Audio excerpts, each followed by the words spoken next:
Like, let me tell you, if a person asks you, like, you have to choose either me or your dream, walk away.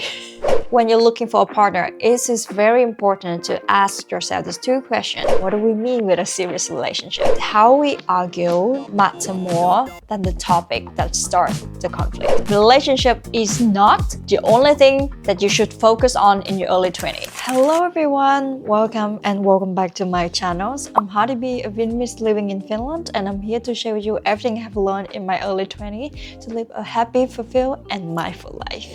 I know right now it is February. It's the month when everyone is talking about love, about Valentine's Day. And just recently on my way to work, I listened to a podcast basically talking about why I was so obsessed about finding a romantic relationship in my early 20s. And I feel so touched because in that podcast, the post mentions about like how we often heard about the early childhood story about a princess who do everything she could to find a prince, and it is the happy ending. I totally agree that because of the beautiful story when we were small, it kind of formed the belief that the ultimate goal in life, or like when you grow up or when you're in your early 20s, is to find a relationship, find your prince or princess, and then you're gonna be happy in life. But then when I look back in my early 20s, I realized that there was a lot of lessons, a lot of things that I wish I could have done differently with my relationship, with the romantic relationship, and also with the relationship with myself or with my family or with my friends or with my colleagues. That's why in this next chapter of my early 20s scrapbook series, I want to talk about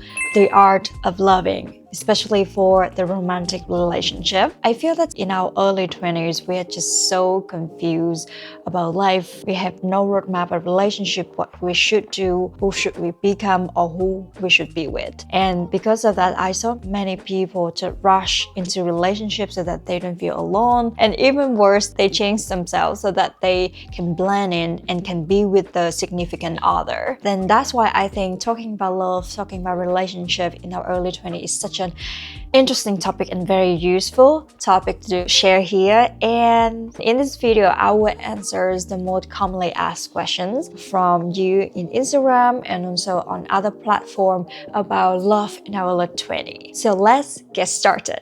I received a lot of interesting questions about the topic. So we're gonna tackle the most commonly asked in the list. The first questions, it also covers other questions with the same kind of meaning, is that should I already be in a serious relationship in the early 20s? And I think we first need to understand what do we mean with a serious relationship, because I know that nowadays so complicated for some people. A serious relationship is kind of past the situationship stage, or like you become exclusive or you have a label that could be a serious relationship. And for me, a serious relationship means actually something deeper than that. For me, when I decide that now I will take this relationship seriously, I really invest and work on the relationship with the visions that we will go together, or like we will build the future together. And it means that right now we are not just enjoying the good moment when we're happy or when we're on good terms, but we actually work on the difference and talk through the challenge to understand each other better. So a serious relationship requires a lot of emotional investment, and the key in a serious relationship is that we communicate when we feel uncomfortable, instead of just giving silence or walking away from the relationship when things get hard.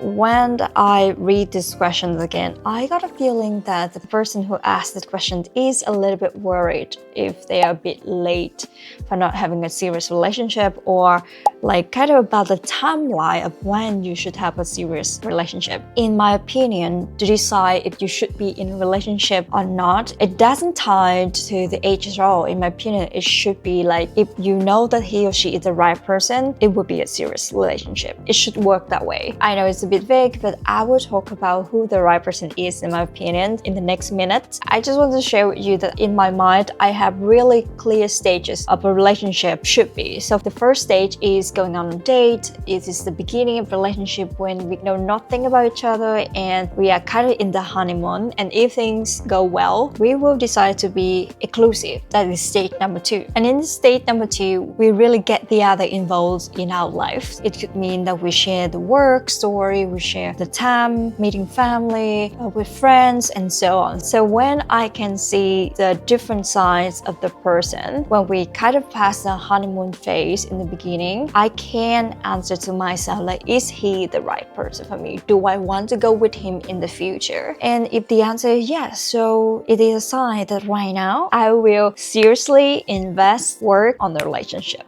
I mean, that's even if the challenging time comes up, we work on together instead of walking away. I think that there's no fixed timeline or like length of time for how long the stage 2 should be until you can decide that he or she is the right person. It could take months. I think usually a few months, 9 or 10 months, or even a year to know that, because when situation happens in life that can actually help you to see the real picture of the other person. And obviously there couldn't be any expected period of time for how long you can really see the true side of the person. But my honest take is that shouldn't take like many years to answer your question, because you might waste your time. And I think it's totally okay if you have a slow burn start and also a slow burn getting to know each other time, because with a slow burn relationship, it is built on a very strong foundation and you are not rushing into making decisions or to doing a lot of serious commitment in the future when you're still unsure. And I know that nowadays many people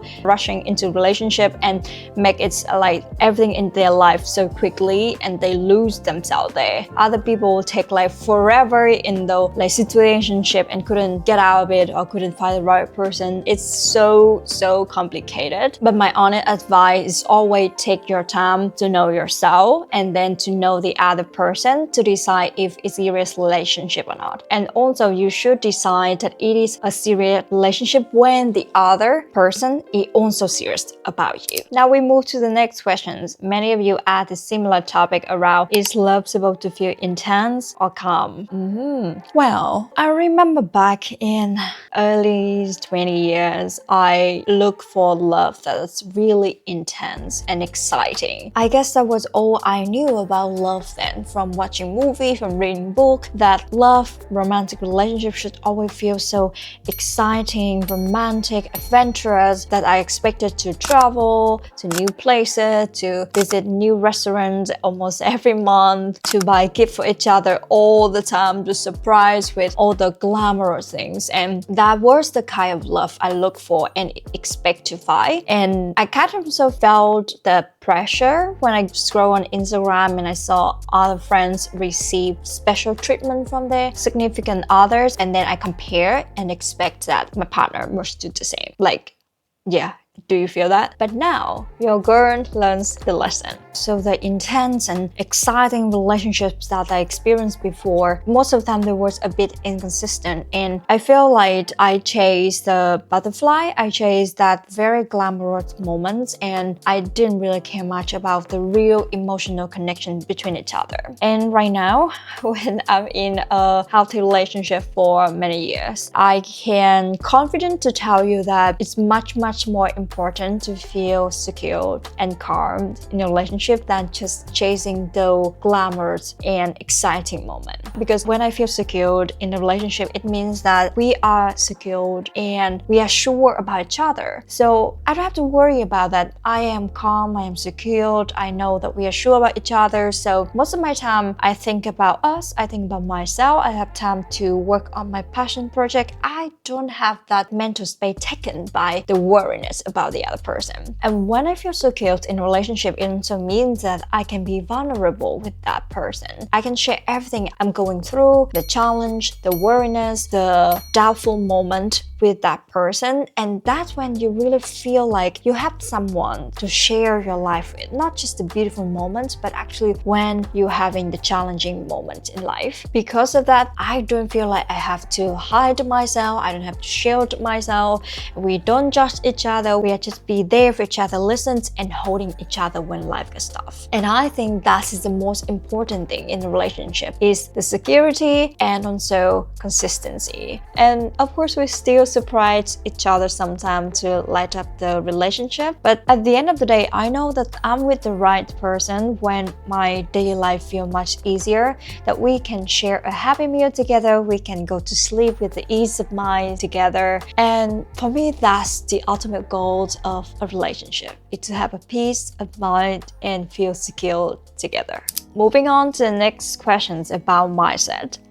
That the partner should have the same mindset as you. So mindset is how we see life. It's about how we think, how we react, how we handle growth, how we handle challenge. And when we talk about the definition of mindset, it's so obvious to me that it's impossible to find the person with the exact same mindset in everything in life with you. Why? Because we all have different background. We might have been raised differently, we have different experiences, and that experience shaped how we think, and because of that, we would have different mindset in different things in life. I believe that even the two people who truly love each other, they could still have different way of thinking in some aspects of life. So instead of looking for a person with the exact same mindset as you, which is kind of impossible, I think it's healthier to look for a partner who have many aspects of mindset that you aspire to have. Because your partner is the person that you spend most of the time with. So the way they think, the way they see life will strongly influence you in the future. When you're looking for a partner, it is very important to ask yourself these two questions. But first of all, what do this person inspired me to grow? And what do I learn from the way they see life? For example, if he or she is emotionally matured and can communicate calmly during the challenging time, or you might also find attractive to the person that have the aspect of mindset that you doesn't have. For example, he or she is very disciplined and very consistent with their habits, or maybe he or she is optimistic, grounded, and resilient in life, and you admire those mindsets and you really want to have the same. These are just a few examples of the mindset we can grow together, but I hope that you get the idea, is that look for the mindset from the person that you aspire to achieve when you are together. That said, besides looking at mindset, it's very, very important to find a partner that have the same life values with you, or at least try to align the life values together. When we're talking about life values, we are talking about what truly matters for you in the future. It answers the question of how you want to live, what do you want to prioritize, and what kind of future you want to build. And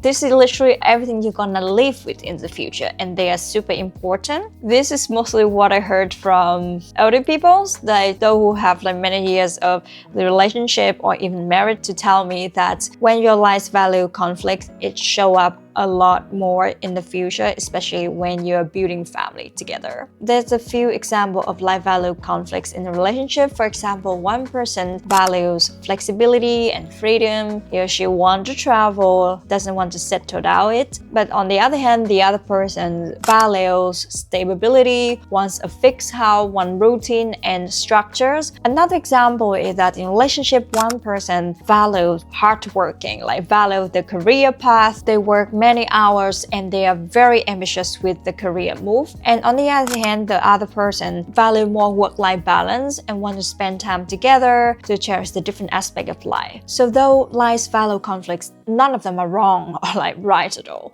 but they will shape totally different future life of each other. And in a long-term relationship, this conflict is gonna show up again and again in an argument, when they need to decide what to do next, when they need to decide where to live, whether to build a house in this country or in a different country, whether to focus on having kids or focus on career. So these are very big life decisions, and usually when you have conflict in life values, it will create a very challenging argument and difficult time to decide. That's why I think think it's very important to align the life values together. You don't have to think exactly the same on every aspect of life, but you should share the same life values and share the same future plan together. We have another very interesting question.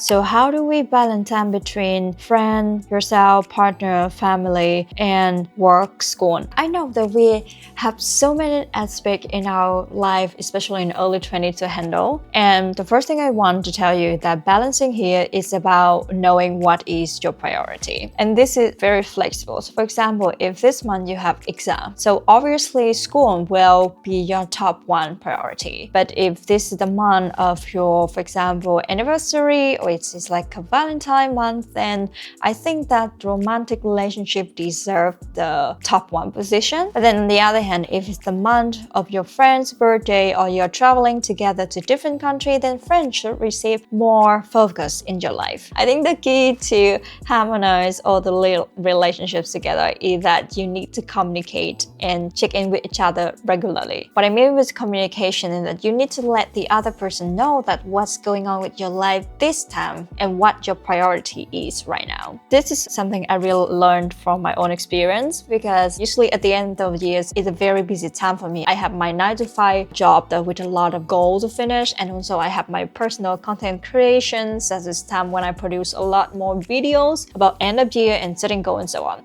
So it was really busy at the end of last year. And of course, my number one priority that time was work to get things done. And I didn't let my boyfriend know about that. I expect him would know that. But obviously he couldn't, because how could he know what's going on with my content creation life, for example? I didn't tell him that I'm very busy, that work take a lot of my time. Then he couldn't understand why I'm so busy, why I didn't spend more time together. I'm really grateful that we actually talk about that. And then I could tell him that, oh, actually this time of year is very busy. I'm really sorry for not telling him and for not communicating earlier, so that I created a frustration for him. I think that when we share to each other about that, he totally understood that, and we can align the schedule, we can adjust the plan accordingly. So I think it's very important to balance relationships in our life is to communicate and check in with each other regularly. Another thing I suggest is to merge, or I would say to blend the activity together. So for example, I can go to a coffee date with my friends so that I still get the work done, but I still have time with my friends, or I also have some dinner or some activity with both my friends and my boyfriend, so that they have time to know each other and also can spend quality time with both friends and also my boyfriend. That is my second tips for balancing different aspects, different relationships in our life. And in the end, I just want to say that we need to know that balancing is very dynamic. At different times of the year, you will have different priority. You need to communicate, you need to tell people that, hey, this is the change. And I believe that when you tell people generally, they will always understand, because they are your friend, they are your family, and they are your partner. So remember that. Going to the next questions. In relationship, the fights happen. Then how does we solve the fight? We fight over petty things. Wow.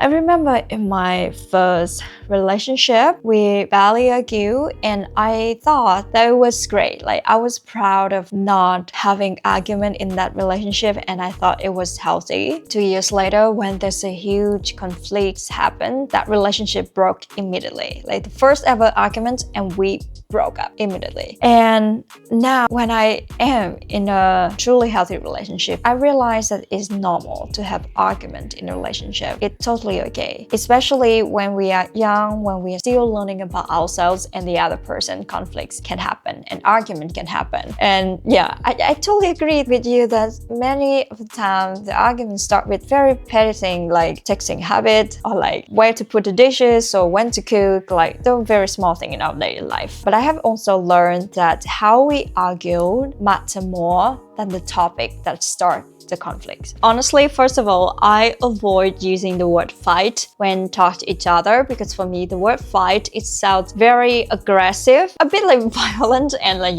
harsh. It's like we're fighting against each other and it's like, it's you versus me. But it took me so many years to finally realize and constantly remind me in the middle of the conflict that it's always is us versus the problem. It's not him versus me. To be honest with you, like when both of you realize that in the middle of the conflict, it's already solved half of the issue, because from that moment, you two are now on the same boat, so that we are actually going towards solving the problem. It's not like we're still against each other. There are so many factors that will lead to like an argument and conflict. And when it happened, I swear we are all controlled by emotion. So it's very depend on how intense the emotion you have at that moment. If it's really strong that you might bust just like a bomb in an argument, that I would really suggest you to actually walk away from that moment. Let the other person know that, hey, I feel really intense, overwhelmed right now, but I need some time for myself. So you walk away. Also tell the person that you have to walk away to be distant from the moments, from that place, from the feelings, and then you have time to just focus on yourself. Maybe after a few hours, you're gonna talk again, or even the next day. But if you feel like, hey, you can talk about that topic immediately, maybe it's just like talking about where you should put the dishes, for example, then first you need to remind yourself that you are mainly controlled by your emotions. So be really careful with the words you're saying, because you might hurt each other unintentionally. So I think that the fear of an argument is that we keep talking without really listening to the other. So we just lift our ego, we just share our point, we don't care about what the other person thinks, and that makes the argument impossible to solve. So you need to learn how to really pause in the middle of the storm, and then to ask the other person's perspective. Like ask, why do you think that way? Why do you think that we should do this and that? And really listen to it to understand the other perspective. Because remember, in the middle of an argument, you only know what you think and you don't understand the other person's story yet. You need to have the information. Think it like this way. You need to gather more information to make decision. And that's why you need to generally ask the question, why do you think that way? And listen to it. And you two together have the opportunity to talk about yourself, to really share, and also to think for the other. When you form a mutual understanding of this is bigger picture of what happened, of why I think, of my background growing up that shaped my belief, you will actually have the mental space to actually pause and like, okay, so that's why it's happened. That's why he thinks that way, or that's why she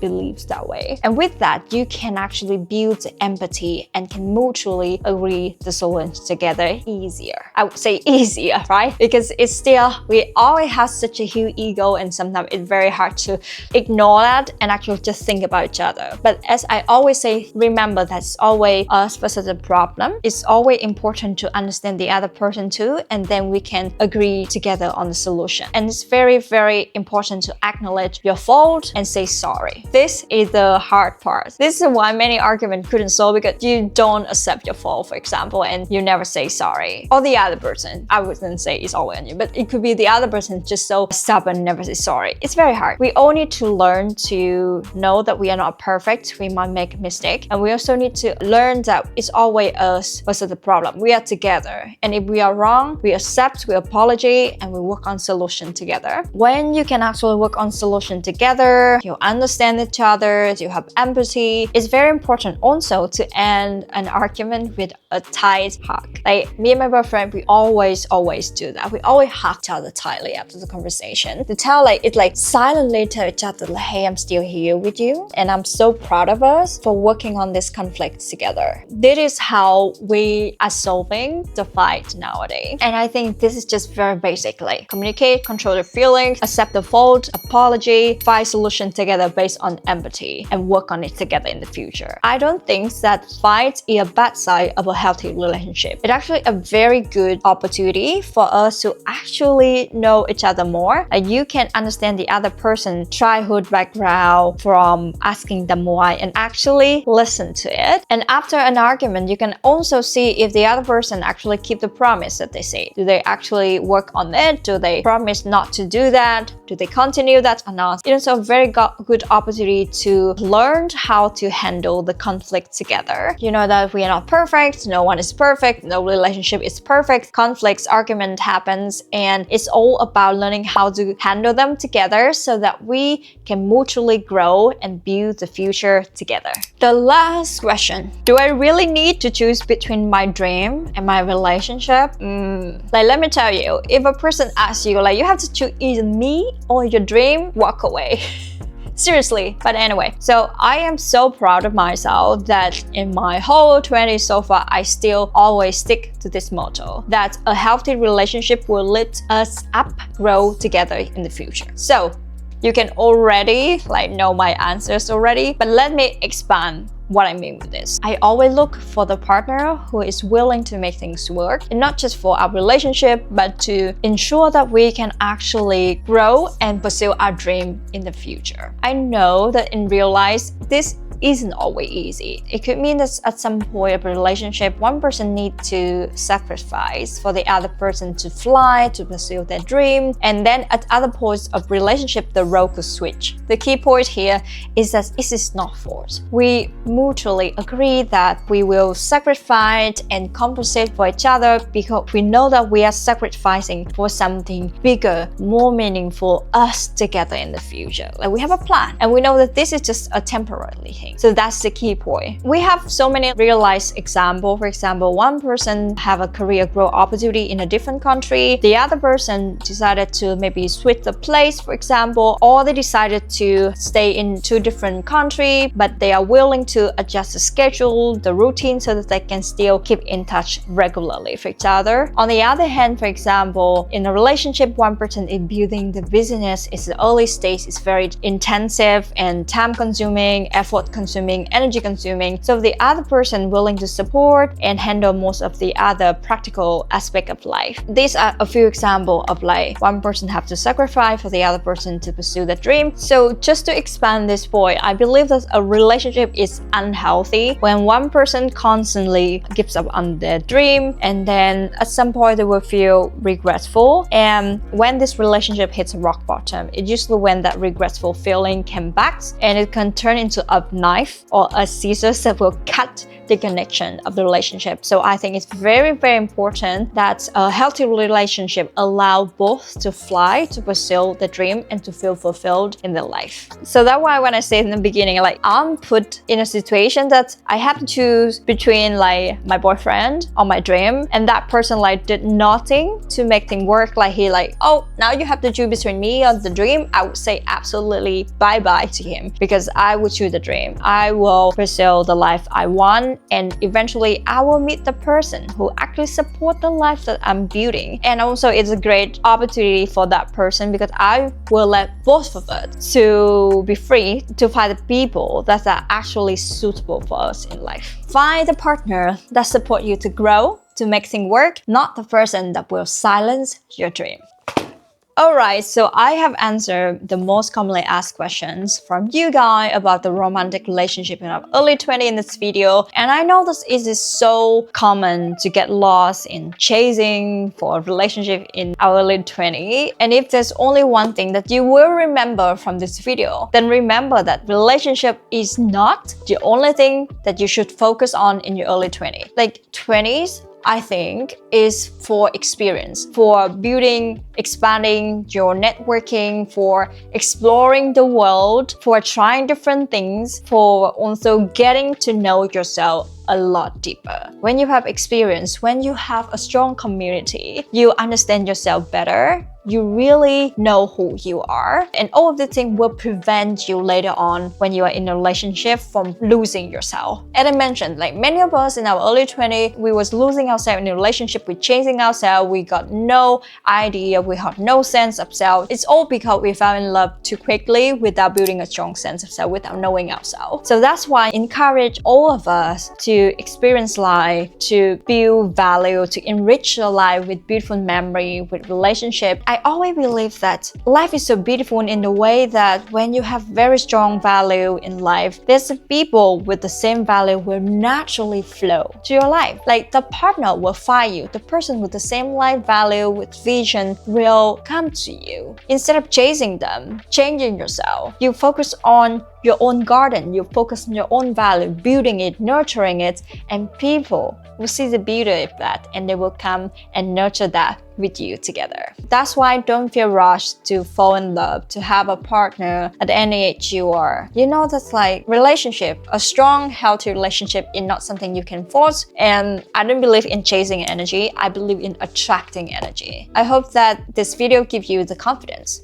The confidence to love yourself, the confidence to find a partner that also loves you as much as you do, the confidence to be in a healthy relationship and navigate through conflict together. This month is Valentine, but I think that every day is a day to celebrate love. Not just for the partner, for yourself also, for your friend, for your family, and everything out here. Thank you so much for watching this video. I hope you enjoyed this chapter of my early 20s scrapbook series. I hope to see you in my next vlog, next video, and subscribe to my channel if you haven't done it yet. I'm also on Instagram, TikTok a little bit, so also give me a follow if you're new here. Thank you so much, and as always, have a nice day and see you in the next video.